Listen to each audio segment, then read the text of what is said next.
राम राम राम हरे हरे, हरे कृष्ण कृष्ण कृष्ण हरे हरे.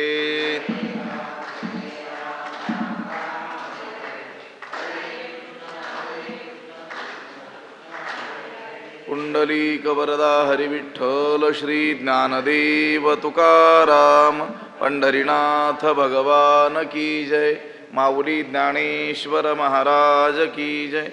जगद्गुरु तुकाराम महाराज की जय.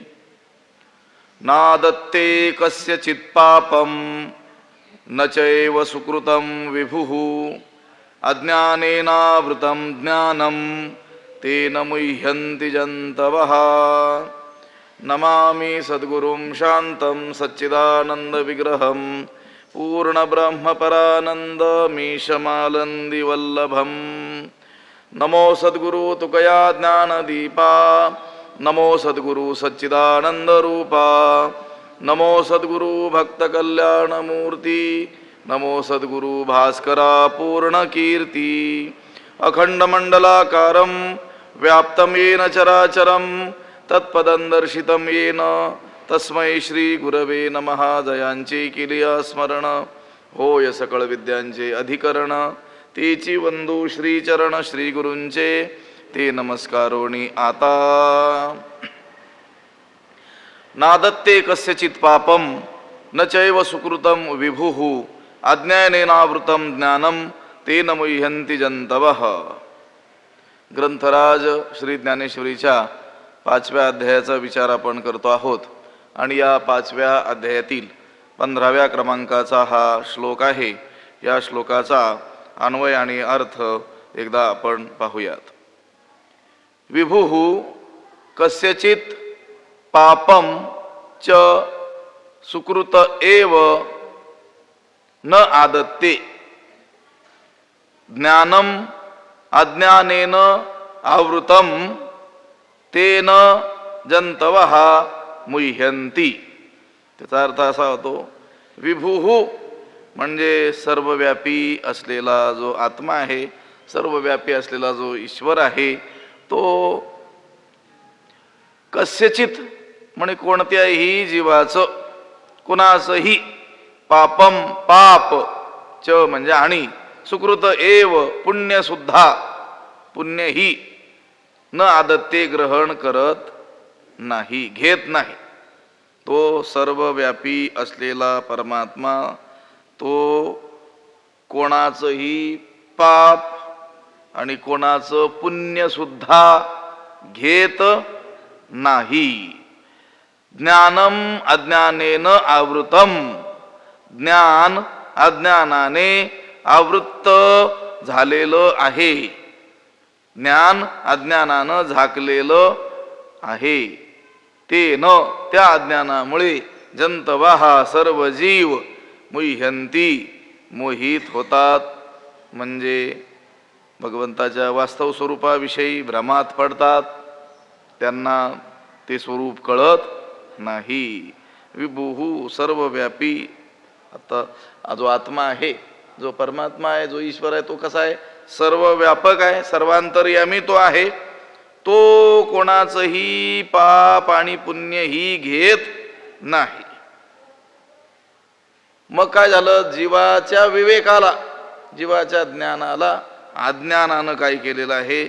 आच्छादित केलेलं आहे. त्यामुळे जीव मोहित होतात, म्हणजे वास्तव स्वरूपाविषयी भ्रमात पडतात. मुह्यन्ति. पाप पुण्य अशेखे, पासीची असतू न देखे आणि साक्षी ही होऊ न ठके, एरी गोठी कायसी. पाप पुण्य अशेखे, अशेखे पाप पुण्य. जीवांची पाप पुण्य त्याच्याजवळ असूनही तो त्यांना जाणत नाही. न देखी. आता हे सर्व जीव जे कर्म करतात त्यातून निर्माण होणारं जे काही पाप पुण्य आहे, त्या सर्व पाप पुण्यांचा तो सर्वव्यापी आत्मा आश्रयी आहे, त्याच्या आश्रयानं ते पापपुण्य राहतात. पापपुण्य त्याच्याजवळ असूनही तो त्यांना जाणत नाही. एवढंच नाही तर साक्षीही होऊ न ठके, पण त्यांचा केवळ साक्षी सुद्धा द्रष्टा सुद्धा होऊन तो राहत नाही. त्यांना साक्षीभूत सुद्धा तो होत नाही. येरी गुठी कायसी. मग अन्य गोष्टींबद्दल काय विचारावं, काय बोलावं, इतर गोष्टी कशाला कराव्यात जर तो द्रष्टा देखील होऊन राहत नसे. पाप पुण्य असे की पासीची असतू न देखी. हे पहा, तो जो सर्वव्यापक असलेला जो परमात्मा आहे, सर्वांतर्यामी आहे, सगळ्यांच्या हृदयस्थ तो आहे. आणि ही सगळी पापपुण्यात्मक ज्या वासना आहेत त्या कुठे असतात? अंतःकरणात. म्हणजे जिथे परमात्मा आहे तिथेच त्या पापपुण्यात्मक असलेल्या सर्व वासना तिथं असतात. म्हणजे ती पापपुण्य वासना रूपानं तिथं अंतःकरणात असतात, जिथं तो सर्वव्यापक असलेला परमात्मा आहे. म्हणजे ती पापपुण्य कुठे असतात? त्याच्या जवळच असतात. त्या अंतःकरणात पापपुण्यात्मक वासना असतात. हे पहा, म्हणून तर मग पुण्य म्हणा पाप म्हणा अशी वृत्ती प्रथमतः कुठं निर्माण होते? अंतःकरणातच काय होते? निर्माण होते. आणि नंतर ती वृत्ती काय होते? क्रियाशील होते. कोणतीही क्रिया माणसाकडून जी घडते, बरी वाईट कोणतीही क्रिया, ती क्रिया होण्याच्या अगोदर ती वासना रूपाने कुठे असते? आवडे ती वृत्ती किरीटी. आधी मनवनीची उठी, मग ते वाचा दिठी करासी ये. वाणी, दृष्टी, हात, पाय इत्यादी शरीराच्या द्वारे जी क्रिया प्रकट होते ती अगोदर वासना रूपानं कुठे असते? अंतःकरणामध्येच असते. परमात्मा हा सर्वांच्या हृदयाचं काय आहे? अधिष्ठान आहे. म्हणजे सर्वांच्या हृदय देशामध्ये तो अधिष्ठान आहे. अधिष्ठान रूपाने तो आहे. म्हणजे त्या जीवाच्या पाप पुण्याच्या अगदी जवळच कोण आहे? तो परमात्मा आहे. पण तो कोणाचं पाप पुण्य जाणत नाही. पाप पुण्याच्या अत्यंत सन्निध असूनही तो त्यांना काय करत नाही? जाणत नाही. जसं दिव्याचं उदाहरण आपण पाहिलं होतं. त्या दिव्याच्या प्रकाशामध्ये बऱ्या वाईट सर्व गोष्टी घडत असताना सुद्धा त्यापासून तो कसा असतो? उदास असतो, अलिप्त असतो. त्या पाप पुण्यात्मक कर्माला म्हणजे तिथं सन्निध असून सुद्धा तो दिवा त्या गोष्टीला काय करत नाही? जाणत नाही. अगदी तसंच त्या परमात्म्याचं देखील आहे. तो कोणाला साक्षी सुद्धा होत नाही. म्हटले नका का त्याच्यात सामील होईना, पण कमीत कमी साक्ष रूपाने तर असलं पाहिजे ना. साक्षी होण्याकरिता सुद्धा काही साक्ष पदार्थ असतील तर त्याच्या सापेक्ष तो कोण होईल? साक्षी होईल. पण वास्तव जे स्वरूप आहे त्या स्वरूपाच्या ठिकाणी त्या परमात्म्याला सोडून दुसऱ्या कोणत्याच गोष्टीचा काही संबंधच नसल्यामुळं तो साक्षी सुद्धा होऊन राहत नाही. म्हणजे खूप उच्च गोष्ट सांगितलेली आहे इथं. म्हणून मग पुढं ते म्हणतात ना, तो साक्षी सुद्धा कोणाचा होत नसेल येरी गोठी कायची, दुसरी गोष्टच कशाला बोलायची? इतका तो त्या कर्मापासून पापपुण्यात्मक कर्मापासून काय असतो? अलिप्त असतो. हे बा, सूर्य सर्व जगाचं काय करतो? प्रकाशन करतो. पण सगळ्या जगाचं प्रकाशन करत असताना सुद्धा तो सर्व जगाहून तो काय असतो? वेगळाच असतो. अभेदत्वानं तो सर्व जगाचा काय आहे? प्रकाशक आहे. आता तो परमात्मा त्या पापपुण्याचा साक्षी होऊ जाईल तर तो परमात्मा वेगळा आणि ती पापपुण्यात्मक कर्म समजा वासना रूपाने का होईना असलेली ती त्याच्याहून वेगळी असं होईल. पण परमात्म स्वरूपाहून काहीही भिन्न नाहीच आहे. परमात्म्याहून दुसरं वेगळं काही नाहीच आहे. वेगळं असतं तर तो साक्षी झाला असता. त्याच्याहून काही वेगळं नसल्यामुळं तो कोणाचा साक्षीही होत नाही. मग साक्षीच होत नसेल तर येरी गोठी कायसी. पाप पुण्य अशेखे पाशीची असतू न देखी आणि साक्षी ही होऊ न ठकी येरी गोठी कायसी. पै मूर्तीचे निमेळे तो मूर्तची होऊनी खेळे परी अमूर्तपण न मळे दादोलयाचे. पै मूर्तीचे निमेळे सगुणत्वाच्या संगतीनं तो सगुण होऊन खेळतो. म्हणजे देहाच्या संगतीनं साकार होऊन अनेक प्रकारच्या तो काय करतो, लीला करतो. पै मूर्तीचे निमेळे तो मूर्तची होऊनी खेळे.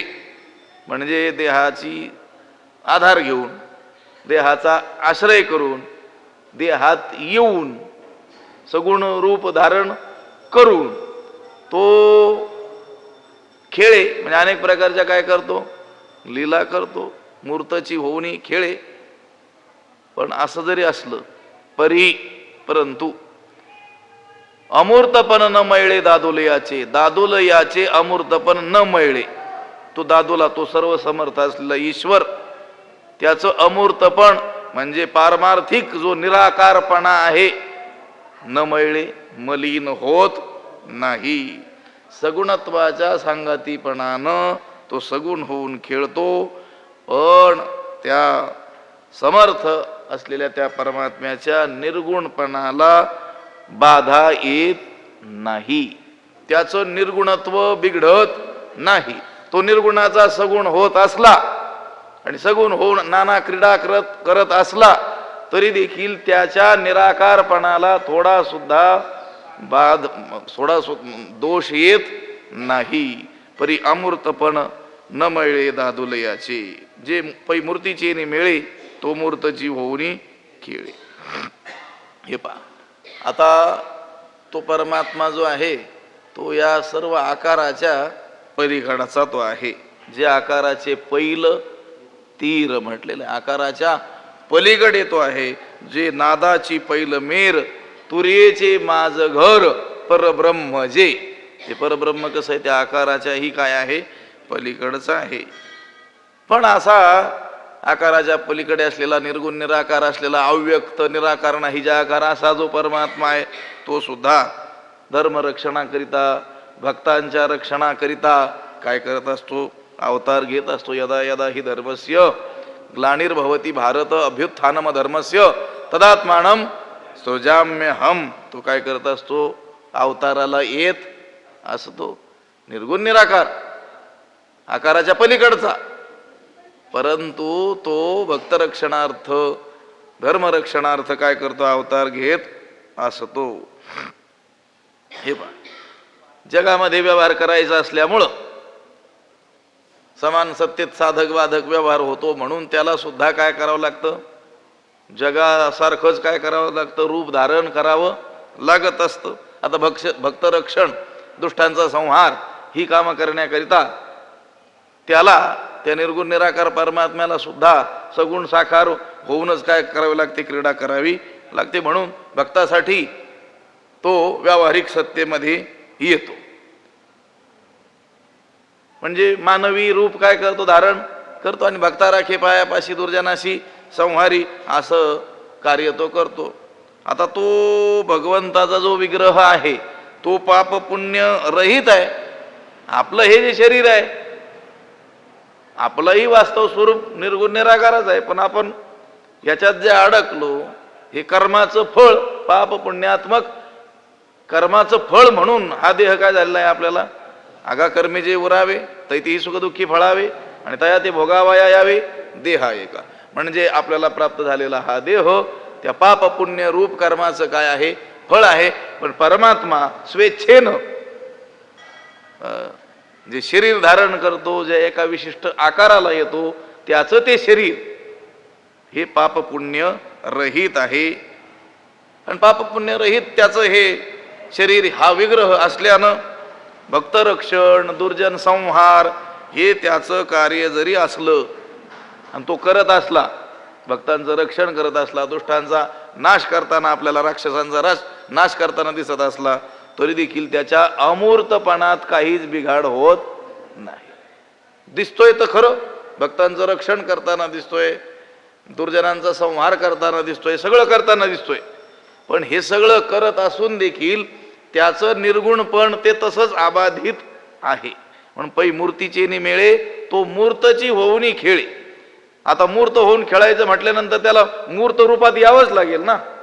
या जगात त्याला जर व्यवहार करायचा असेल, भक्तरक्षण हा व्यवहार म्हणा, दुर्जनांचा संहार हा व्यवहार म्हणा, धर्मरक्षण धर्माची संस्थापना हा व्यवहार म्हणा, तर या जगाच्या नियमाला अनुसरून या जगासारखंच होऊन त्याला ती कामं करावी लागतील. म्हणून त्या निर्गुण निराकार अवस्थेतून तो नाही धर्मरक्षण करत, निर्गुण निराकार अवस्थेतून तो नाही त्या दुष्टांचा नाश करत, निर्गुण निराकार अवस्थेत तसाच राहून तो त्या धर्म संस्थापनेचं कार्य नाही करत, तर तो सगुण होऊन करतो. पण करत असला तरी देखील त्याच्या निर्गुणपणात कोणत्याही प्रकारची बाधा येत नाही, बिघाड होत नाही. परी अमूर्तपण न मिळे दादोलियाचे. तो दादूला आहे, तो कसा आहे, समर्थ आहे, आणि तो सर्व समर्थ असल्यामुळं हे सगळं करत असून देखील त्याच्या निर्गुणपणात कोणत्याही प्रकारचा बाध येत नाही. परी अमूर्तपण न मिळे दादुलयाचे. आणि आकारा आलिया जयाचे, निराकारपण न वचे, आकार लोपे न विसंचे, नित्यता गा. तो परमात्मा कसा आहे, सत्य नित्य स्वरूप आहे ना. कधी आधी होताना आता नाही, आता आहे मग पुढे असणार नाही आहे, किंवा आता नाही पुढे होणार आहे, असं काही आहे का? नाही आहे. आकारा आलिया जयाचे, निराकारपण न वचे. आता तो सर्व समर्थ आहे, त्याने आकार धारण केला तरी देखील त्याच्या निराकारपणात कोणत्याही प्रकारची उणीव येत नाही. आणि आकार लोपे न विसंचे नित्यता गा. आणि धारण केलेला आकार तो त्याने काय केला, नष्ट केला, तरी देखील त्याची नित्यतेत काही बिघाड होत नाही. त्याने समजा आता विशिष्ट अवतार धारण केला, अवताराला आला, आकाराला आला, म्हणून त्याच्या निराकारपणात बाधा होत नाही. आणि ते अवतार कार्य संपलं म्हणून त्याने लौकिकाप्रमाणे देहाचा काय केला, त्याग केला, धामाला गेला, तरी देखील त्याची जी नित्यता आहे ती खंडित होत नाही. तो नित्य जसा आहे तसा आहेच आहे. आकारा आलिया जयाचे, निराकारपणा नवचे, आणि आकार लोपे न विसंचे, नित्यता गा. भगवंत म्हणतोय की नाही, जन्म कर्मचे मे दिव्यम एवं यो वेत्ति तत्वतः त्यक्त्वा देहम पुनर्जन्म नैति मामेति सोर्जुन. त्याने सांगितलं, हे अर्जुना, जो माझे दिव्य जन्म, दिव्य कर्म यांना जो यथार्थ रीतीनं जाणतो, तो देह त्यागानंतर पुन्हा जन्माला येत नाही. कुठे जातो, माम येती, मलाच येऊन प्राप्त होतो. म्हणजे भगवंताच्या अवताराचं रहस्य जो जाणतो आणि भगवंताच्या लीले मागचं रहस्य जो जाणतो, तो या देहत्यागानंतर पुन्हा जन्माला येत नाही. त्यानाही मागोता जन्म घेणे, त्याला परत जन्माला यावं लागत नाही. हा जो श्लोक आहे त्याच्यावर ज्ञानोबरायांनी लिहिलेला आहे, माझ्या अजत्व जन्मने आणि अक्रियताची कर्म करणे हे अविकार जो जाणे तो परम मुक्त. तो परम मुक्त आहे असं समजावं. कोण? जो हे जाणतो. काय जाणतो? माझे अजत्व जन्मने, माझा जन्म होताना दिसत असला तरी मी अजच आहे. लक्षात आलं का? अजन्मा, माझा कधीही जन्म होत नाही. आपण तरी आम्ही तर रामनवमी साजरी करतो, कृष्णाष्टमी साजरी करतो, मग देव जन्माला आला नाही का? हो आला, त्याने जन्म घेतला, त्याने आकार धारण केला, तो अवतार धारण केला. पण असं असलं तरी त्याच्या अज स्वरूपामध्ये काही बिघाड होत नाही. माझे अजत्व जन्म, तुम्हाला ते तसं दिसतंय तो आकाराला आलेला, पण त्याच्या निराकारपणात कोणत्याही प्रकारची बाधा निर्माण होत नाही. माझे अजत्व जन्मने आणि अक्रियताची कर्म करणे, आणि मी ही आचाट कर्मे करतो आहे हे तुम्हाला दिसत असताना सुद्धा मी कसा आहे? अक्रियच आहे. माझ्या स्वरूपाच्या ठिकाणी कोणत्याही प्रकारची क्रिया, कोणत्याही प्रकारचं कर्म घडतच नाही. हे अविकार, हे सर्व अविकार आहे. माझ्या स्वरूपाच्या ठिकाणी विकार नाही, विकार रहित माझं स्वरूप आहे. हे जो जाणे तो परम मुक्त. पै मूर्तीचे निमेळे तो मूर्तची होऊन खिळे परी अमूर्तपण न मिळे दादुल याचे. त्या सर्व समर्थ असलेल्या परमात्म्याचा जो पारमार्थिक निराकारपणा आहे त्या ईश्वराचा तो मलिन होत नाही. हे प्रकृतीत परतंत्र जो नसतो त्याला दादुला म्हणतात. जो प्रकृतीच्या स्वाधीन नाही आहे, जो सर्व तंत्र स्वतंत्र आहे त्याला काय म्हणतात? दादुला असं म्हणतात. आपण सर्वजण प्रकृतीच्या स्वाधीन आहोत आणि तो परमात्मा त्या प्रकृतीचा स्वामी आहे, त्यामुळे त्याला काय म्हटलेलं आहे इथं? दादुला. प्रकृतीचा स्वामी असल्यामुळं त्याला दादुला शब्द वापरलेला आहे. प्रकृती ही काही अधीनी हृदयस्था जया. हृदयस्थ असलेला तो परमात्मा त्याच्या ही प्रकृती काय आहे? अधीन आहे, त्यामुळे त्याला दादुला असं म्हटलं. तो काय आहे? सर्व समर्थ आहे. त्या प्रकृतीचाही तो कोण आहे? स्वामी आहे. म्हणून तो देहाच्या संगतीनं साकार होऊन अनेक प्रकारच्या लीला करताना आपल्याला जरी दिसत असला, लीला करत असला, तरी त्या समर्थ ईश्वराचा पारमार्थिक निराकारपणा मलिन होत नाही. काय काय करतो तो? तो सृजी पाळी संहारी ऐसे बोलती जे चराचरी ते अज्ञान गा अवधारी पांडुकुमारा. हे पांडुकुमारा, हे अर्जुना, लोक म्हणतात की नाही तो ईश्वर सृजी म्हणजे या जगताची उत्पत्ती करतो, पाळी म्हणजे काय करतो? पालन करतो, आणि संहारी म्हणजे काय करतो? नाश करतो. ऐसे चराचरी जे बोलती, असं जे जगात बोलल्या जातं, जगात बोलल्या जातं की नाही, परमात्मा काय करतो? या जगाची उत्पत्ती करतो, परमात्मा या जगाचं पालन करतो, आणि परमात्मा या जगाचं काय करतो? सर्वनाश करतो. ब्रह्मदेव होऊन या जगाची काय करतो? उत्पत्ती करतो. विष्णू रूपानं या जगाचं काय करतो? पालन करतो. आणि तोच परमात्मा भगवान शिवाचं रौद्र रूप धारण करून काय करतो? संहार करतो. असं चराचरामध्ये या जगामध्ये जे बोललं जातं, मग ते चांगलं नाही का बोललं जातं? नाही म्हटले नाही. ते अज्ञान गावधारी पंडुकुमारा, ते केवळ काय आहे म्हटले? अज्ञान आहे. आमच्याकडे तर असं बोलणाऱ्याला तर ज्ञानी म्हणतात लोक. कमीत कमी तो देवाला मानतोय ना. लक्षात आलं का? देव आहे, तो देव या जगाची उत्पत्ती करतो, तोच आपल्या या जगाचं पालन पोषण करतो, आणि तोच या जगाचा काय करतो? संहार करतो. असं म्हणणाऱ्याला तर भक्त म्हणतो आम्ही. ज्ञानोबा म्हटले नाही, ते अज्ञान गावधारी. म्हणजे हे उच्च भूमिकेतून सांगितलंय बरं का. अतिशय उच्च भूमिकेतून हे सांगितलं की हे असं म्हणणं आणि मानणं हे सुद्धा काय आहे? अज्ञानच आहे. कारण तो देव उत्पत्ती करीत नाही, स्थिती करीत नाही, कोणाचा लयही करत नाही. त्याच्या वास्तव स्वरूपाच्या ठिकाणी या सगळ्याच गोष्टीचं काय आहे? अभाव आहे. तो सृजी पाळी संहारी ऐशी बोलती जे चराचरी. हे परमात्मा ब्रह्मा विष्णू महेशाच्या रूपानं या सृष्टीची उत्पत्ती स्थिती आणि काय करत असतो? संहार करत असतो असं लोक म्हणतात. पण हे त्यांचं काय आहे? अज्ञान आहे. वास्तविक तो परमात्मा सर्व रूपाने आणि सर्व ठिकाणी तोच आहे. एकमेवा द्वितीयम ब्रह्म नेह नानास्ति किंचन. आता तो एकटाच आहे. एकमेवा द्वितीयम ब्रह्म नेह नानास्ति किंचन. इह किंचन नाना न अस्ति. त्याच्याहून दुसरा किंचित सुद्धा वेगळा कोणी नाहीच आहे. मग अशा स्थितीत कोण कोणाला निर्माण करणार? जर तो एकटाच असेल तर आमचा प्रकृती पहिली कडील भाऊ, जरी कल्पने विन लागसी पाहो, तरी मज माझी भूती ही वावो, जे मी सर्व म्हणवणी. जगद उत्पत्ती स्थिती आणि लय हे केवळ त्या परमात्म्याच्या ठिकाणी काय होतंय? भासत आहे. लक्षात आलं का? हे सुद्धा काय आहे? भास मात्रच आहे. हेही खरं नाही आहे. उत्पत्ती स्थिती लय हे सुद्धा भासमात्रच आहे. हे अत्यंत अजातवाद ज्याला त्या वेदांत शास्त्रामध्ये या जगताच्या संबंधानं जे सांगितलं जातं त्याचे काही वाद आहेत. विवर्तवाद म्हणा, आणि सगळ्यात उच्च टोकाचा कोणता वाद आहे? अजातवाद. हा संसार तीनही काळामध्ये झालाच नाही असा जो सिद्धांत, त्याला काय म्हणतात?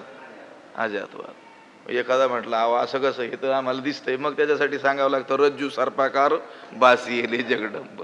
ही सुद्धा दुसरी स्टेप आहे. लक्षात आलं का? हेही पटलं नाही. अहो रज्जूवर सर्प भासतो तसं कसं असेल, आम्हाला तर हे सगळं खरंच. मग त्याला सांगावं लागतं जयापासवनी सकळ महिमंडळ हे झाले, मग देवाने निर्माण केलं असं सांगावं लागतं क्रमाक्रमाने. पण सगळ्यात उच्च स्थिती कोणती आहे? अजातवादाची काय आहे स्थिती आहे, त्यातून बोलल्या गेलेला आहे. तो सृजी पाळी संहारी ऐसे बोलती जे चराचरी ते अज्ञान गा अवधारी पांडुकुमार. म्हणजे आपल्या व्यवहाराच्या नियमाने आपण ज्यांना ज्ञानी म्हणतो ते ह्या स्थितीतून पाहिलं तर अज्ञानीच असतात. लक्षात आलं का? तो सृजी पाळी संहारी ऐसे बोलती जे चराचरी ते अज्ञान गा अवधारी पांडुकुमारा. ज्ञानेन तु तदज्ञानम येषान्नाशितमात्मनः तेषामादित्यवज्ञानम प्रकाशयति तत्परम. आहे का वेळ? याचा अन्वय आणि अर्थ एकदा आपण पाहूया. तू येषाम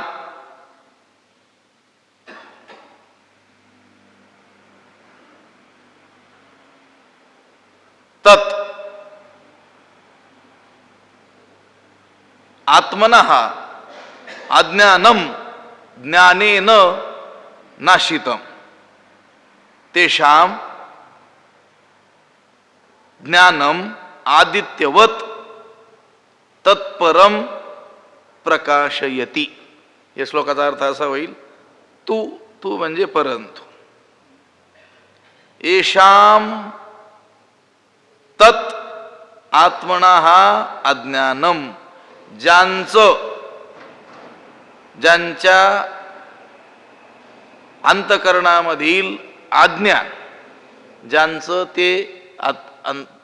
ते अंतकरणातील अज्ञान ज्ञानेन अज्ञानम ज्ञानेन नाशितम म्हणजे ज्ञानाने काय झालेलं आहे? नष्ट झालेलं आहे. ज्यांचं ते अज्ञान परमात्म्याच्या ज्ञानाने नष्ट झालेलं आहे, तेषाम त्यांचं ज्ञानम ते ज्ञान आदित्यवत सूर्याप्रमाणे तत्परम त्या सच्चिदानंद परमात्मा स्वरूपाला प्रकाशयती प्रकट करत, प्रकाशित करत. ज्यांचं ते अज्ञान परमात्म्याच्या ज्ञानाने नष्ट झालेलं आहे त्यांचं ते ज्ञान सूर्याप्रमाणे परमात्म्याच्या व्यापक स्वरूपाला प्रकाशित करत. ज्यांचं ते अज्ञान परमात्म्याच्या ज्ञानाने काय झालेलं आहे? नष्ट झालेलं आहे. अज्ञान ज्ञानाने काय होतं? नष्ट होतं. तर ज्यांच्या ठाई असलेलं हे अज्ञान त्यांना परमात्मा स्वरूपाचं ज्ञान झालेलं असल्यामुळं ते अज्ञान काय झालेलं आहे? नष्ट झालेलं आहे. त्यांचं ते ज्ञान परमात्मा स्वरूपाला काय करतं? सूर्याप्रमाणे काय करतं? प्रकाशित करतं. सूर्याप्रमाणे परमात्म्याच्या व्यापक स्वरूपाला प्रकाशित करतं. आता याच्यावर 4 ओव्या दिसतात, तेवढं काही चिंतन होणार नाही. उद्या त्याचा भाग बघूयात. पुंडलिक वरदा हरी विठ्ठल श्री ज्ञानदेव तुकाराम पंढरीनाथ भगवान की जय. माऊली ज्ञानेश्वर महाराज की जय. विठ्ठल विठ्ठल विठ्ठल विठ्ठल. पुंडलिक वरदा हरी विठ्ठल श्री ज्ञानदेव तुकाराम महाराज की जय. जगद्गुरु तुकाराम महाराज की जय. आता विश्वात्मके देवे येणे वाग्यज्ञे तोषावे, तोषोणी मज द्यावे पसायदा नहे. जे कळांची व्यंकटी सांडो तया सत्कर्मी रती वाढो. भूता परस्परे पडो मैत्र जीवांचे, दुरितांचे तिमिर जावो सूर्य पाहो. जो जे वांशील तो ते लाहो प्राणी जात, वर्षत सकळ मंगळी ईश्वर निष्ठांची मांदी आळी. अनवरत भूमंडळी भेटो तया भूता, चला कल्पतरूंचे आरव चेतना चिंतामणीचे गाव. बोलते जे अर्णव पियुषांचे, चंद्रमे जे अलांछन मार्तंड जे तापहीन. ते सर्वाही सदा सज्जन सोय रे हो तू, किंबहुना सर्व सुखी पूर्ण होवणी तिही लोकी. भजिजो आदि पुरुखी अखंडित विशेषी लोकी ये दृष्टादृष्ट विजये होवावेजी हेत म्हणे श्री विश्वेश्वरावो हे होईलदान पसावो येणे वरे ज्ञानदेवो सुखिया झाला येणे वरे ज्ञानदेवो सुखिया झाला येणे वरे ज्ञानदेवो सुखिया झाला पुंडलिक वरदा हरी विठ्ठल श्री ज्ञानदेव पंढरीनाथ भगवान की जय. माऊली ज्ञानेश्वर महाराज, जगद्गुरु तुकाराम महाराज, शांती ब्रह्म एकनाथ महाराज की जय. गुरुवर्य बंशी महाराज, सद्गुरु जोग महाराज की